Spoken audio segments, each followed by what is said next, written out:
know, and I'm here today to talk to you about a stiff upper back from sitting too long in your Zoom meetings or at school. So we're gonna do some Zumba for your rib cage and your thoracic vertebrae to kind of loosen you up. So let's talk about the back first. I have a lot of experience in posture. I have been a therapist for a long time and a certified Pilates instructor, and I've seen a lot of poor posture in my years. So the upper body consists of the cervical spine, which you have 7 vertebrae there, and you have 12 vertebrae in your thoracic spine, which is where your ribs attach, okay? So there is movement there. And as we sit throughout the day and gravity presses on us and we get fatigued, we start to slouch forward. This slouching forward, of course, tightens the muscles in the front of the body, lengthens the muscles in the back. The muscles in the front specifically are the pectoralis major and minor. They pull the shoulders forward, which can cause tightness here, which can interfere with shoulder movement and also breathing because we're bent forward, so we're not getting full inhalation and exhalation. It also can tighten the muscles of the abdominal region. So when we tighten or shorten this because of flexion and flexing forward, we get tightness in the fascia here and the abdominal muscles, okay? What happens in the back of the body?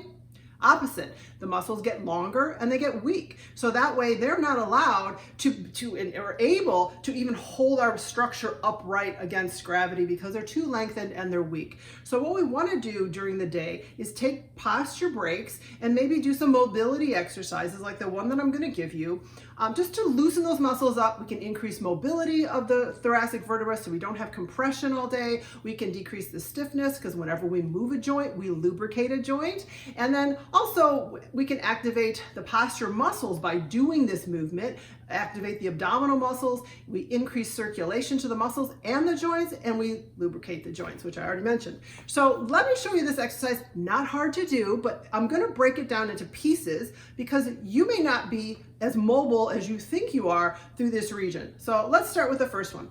I call this the catch and the throw.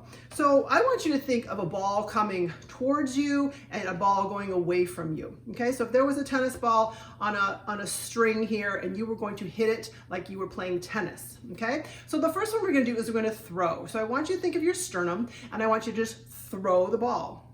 Okay, so here's the ball. You're gonna hit the ball with your chest. Okay, now the arms can be in any position. You want to sit up nice and tall for this movement. Hands can be on your knees, they can be off to the side, whatever's comfortable for you. I usually find that if you have your hands kind of connected to your thighs, this works a little bit better and it's a little bit easier if you're uncoordinated. So let's try. We're going to just throw the ball and release. Throw the ball and then just come back to a normal where you feel that you can just rest. Exhale, exhale. Okay, so there's throwing the ball. Now I want you to catch the ball. So you're gonna catch the ball as if it's coming towards you and you're gonna catch it like a catcher's mitt right in the middle of your chest. So you sink back and you feel the upper back muscles lengthening and opening up and the front muscles closing. Okay, now we're gonna take it to the different extremes of that movement. So I want you to throw the ball, then catch the ball. Throw the ball and catch the ball. Now I want the movement just to happen in your rib cage and not in your whole spine. Okay, so think of just the upper body and you're sitting up nice and tall on your sit bones. You're not slouching forward. So we're just throwing and catching. So this alone can just help loosen things up as far as flexion and extension of your thoracic spine.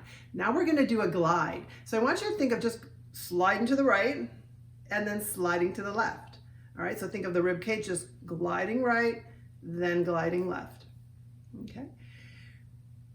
And you can just breathe along with this. This feels really good. You're getting your abdominals to respond because they have to work to make the movement happen. All right, now we're gonna try putting this all together. So you're going to throw the ball, glide, catch the ball, glide. Throw the ball, glide, catch the ball, glide. Throw, glide, catch, glide. All right, so I'm starting going in one direction and then you might want to switch it and go the other way. So you're going to throw the ball, glide, catch the ball, glide. Always good to reverse your movements so you don't get in a habit of always just moving in one direction. Now, we have those pieces kind of broken down. If you can, let's try to make it a full circle. So you're going to throw, glide, catch, glide fluidly through the motion. These circular motions in the body are really good for mobility and control, And let's go the other way. So rounding it around. And just think of your spine almost stirring and making a circle on the seat below you, or your rib cage making a circle on the seat below. And then just stop, take a nice deep breath, and exhale.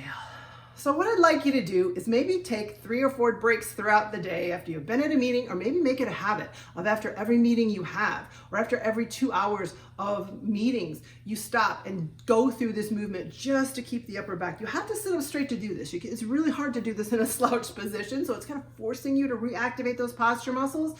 So I hope that helps, and if you have any questions, definitely drop them in the comments box below. I'd love to hear any ideas you have for videos. If you have a question about something that's been bothering you, or a pain issue that you'd like me to discuss, please drop it below too.